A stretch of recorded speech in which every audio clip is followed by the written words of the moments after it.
Que o ministro Gilmar Mendes, do Supremo Tribunal Federal, disse ontem durante uma live que não dá mais para tolerar a situação que se passa com o Ministério da Saúde e que o Exército está se associando, abre aspas, a um genocídio, fecha aspas. A gente lembra que o Brasil está há mais de 50 dias sem o ministro da Saúde. Vamos ouvir.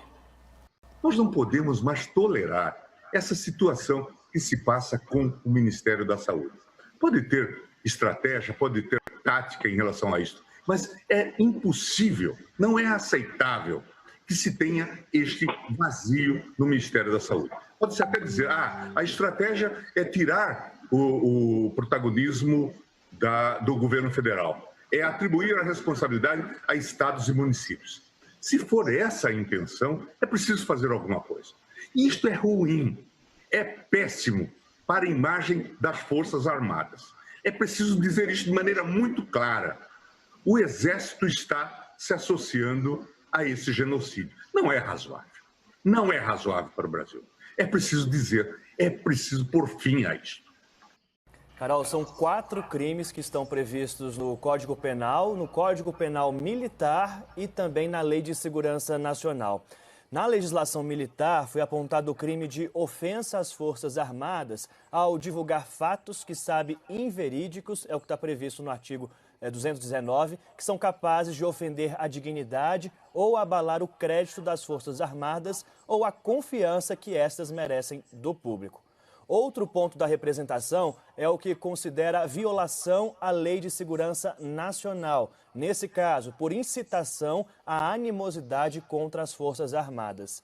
Além desses dois, ainda os crimes de calúnia e difamação, tanto no Código de Processo Penal Civil quanto no militar. Agora, outra apuração também para trazer aqui no 360 é que Gilmar Mendes recebeu a ligação do ministro Pazuello hoje para parar essas arestas. A democracia brasileira continua ameaçada pelos militares. Mas, desta vez, não é pela tentativa de golpe de 8 de janeiro de 2023 patrocinada por integrantes da cúpula militar, mas pelo antidemocrático e ditatorial arcabouço jurídico dos militares que vigora no país, que subjuga até mesmo os ministros do Supremo Tribunal Federal. Prepare-se, então, para conhecer o atentado invisível dos militares contra a democracia e a autonomia do judiciário brasileiro. Em 2020, o general Fernando Azevedo e Silva, então ministro da Defesa, e o general Edson Pujol, comandante do Exército, acusaram o ministro decano do Supremo Tribunal Federal, Gilmar Mendes, do cometimento de vários crimes, dentre eles do crime militar de ofensa às Forças Armadas, que é propalar fatos que sabe inverídicos, capazes de ofender a dignidade ou abalar o crédito das Forças Armadas ou a confiança que estas merecem do público. Essa avassaladora retaliação da cúpula militar contra o ministro Gilmar Mendes do STF deveu-se ao fato do ministro ter criticado publicamente a presença de militares no Ministério da Saúde, especialmente a do general Eduardo Pazuello, quando era o ministro da Saúde durante a pandemia de Covid-19. Você se lembra como essa guerra terminou? Pois o ministro do Supremo Tribunal Federal, Gilmar Mendes, foi obrigado a se retratar publicamente, porque caso contrário, seria inevitavelmente processado, julgado e condenado pela justiça militar. Dá para se imaginar, num país democrático, desfrutando de glorioso tempo de paz, ter-se um ministro da sua Suprema Corte processado, julgado e condenado pela justiça militar, e por crime militar de ofensa às Forças Armadas. Mas essa não foi a primeira vez que a cúpula militar empregou sua avassaladora retaliação jurídica contra aqueles que julga serem seus inimigos e opositores. Porque, em 2012, o tenente-coronel André Soares também foi acusado pela cúpula militar do cometimento de vários crimes, dentre eles do crime de ofensa às Forças Armadas, desta vez pelo general Ilídio Gaspar Filho, comandante da 4ª Região Militar. Por quê? Porque o tenente-coronel André Soares publicou um artigo intitulado "A tropa é o espelho do chefe", no qual revelou à sociedade brasileira o fato incontestável de que, em caso de guerra, a defesa nacional está confiada a comandantes militares que nunca combateram. Quer saber também como essa guerra terminou? Para não ser inevitavelmente processado, julgado e condenado pela justiça militar, o tenente-coronel André Soares produziu um mega dossiê de 337 páginas, com gravíssimas ilicitudes perpetradas pela Agência Brasileira de Inteligência e pelo Comando da 4ª Região Militar, para ser imediatamente absolvido pelo Superior Tribunal Militar de todas as acusações. Esse atentado invisível contra a sociedade, que é o ditatorial arcabouço jurídico-militar que vigora no país, começa por sua natureza antidemocrática. Isso porque em países democráticos, que estão em tempo de paz, como o Brasil, a legislação militar é de natureza excepcional, para ter sua aplicação restrita apenas e tão somente aos militares, nunca aos civis, que por sua vez estão submetidos à justiça comum. Contudo, no Brasil vigora um absurdo jurídico antidemocrático, porque a legislação e o arcabouço jurídico militar se aplica também a toda a sociedade civil, sem exceção. É isso mesmo. Significa que não apenas você e a sociedade civil, mas também todas as mais altas autoridades públicas do país, inclusive os ministros da Suprema Corte, estão todos reféns indefesos de serem arbitrariamente acusados pelos militares, processados, julgados e condenados pela justiça militar, pelos inúmeros crimes previstos no Código Penal Militar, e até mesmo por questionar ou criticar as Forças Armadas.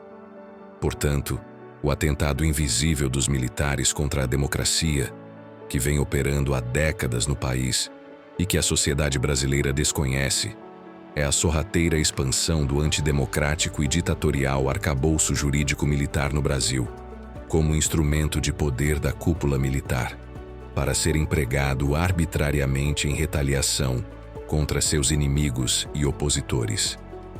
E algumas autoridades nacionais já se manifestaram publicamente sobre esse vilipêndio institucional. Assim, em 2013, o então presidente do Supremo Tribunal Federal e do Conselho Nacional de Justiça, ministro Joaquim Barbosa, denunciou ao país a escandalosa onerosidade da justiça militar, sugerindo até sua extinção. Mas é ainda mais grave, porque essa ditatorial e antidemocrática legislação militar vem sendo ainda mais expandida e usada de forma autoritária.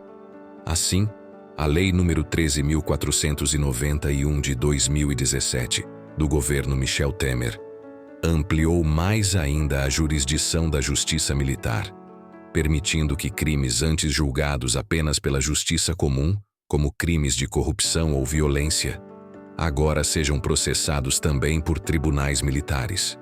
Lembremos também que o ápice do desvirtuamento militar golpista do 8 de janeiro foi externado posteriormente pelo general de exército Richard Fernandes Nunes, comandante militar do Nordeste, em seu artigo Mundo, Psique e a Ética Militar, afirmando que o papel desempenhado pelas Forças Armadas no cenário nacional está vitimado pelo atingimento de patamares consideráveis de precipitação, superficialidade, imediatismo e conturbação, por condutas em desacordo com a ética militar. Tem-se, portanto, o testemunho incontestável de autoridade militar da mais elevada hierarquia do Exército Brasileiro a demonstrar que o país está perigosamente ameaçado por contingências gravemente atentatórias à democracia e ao Estado constituído, perpetradas por integrantes da cúpula militar. Mas o que mais assusta? O silêncio absoluto e a falta de protagonismo do Supremo Tribunal Federal à frente do combate ao golpismo institucional dos militares. Será que o Supremo está amedrontado pela possibilidade de acusações da alta cúpula militar contra seus ministros, como ocorreu com o ministro Gilmar Mendes em 2020? E, pior, o que isso significa para a independência do Supremo? Está o STF sendo submisso ao poder militar em um momento crítico para a democracia brasileira? O Brasil enfrentou recentemente um golpe militar. E agora temos em curso o recrudescimento de um projeto de poder jurídico institucional dos militares, por meio do fortalecimento de um código penal militar anacrônico e antidemocrático, sendo usado pela cúpula militar em retaliação contra seus opositores, a sociedade civil e até ministros do STF perante a justiça militar. A democracia brasileira está em risco. E a questão é: até quando a sociedade brasileira permitirá que isso aconteça? A luta pela democracia nunca foi tão urgente. Se você se importa com o futuro do Brasil, não ignore essa questão. Compartilhe esse vídeo, discuta e exija respostas. A democracia exige vigilância. Inscreva-se no canal para mais análises contundentes sobre os desafios que enfrentamos. Até a próxima.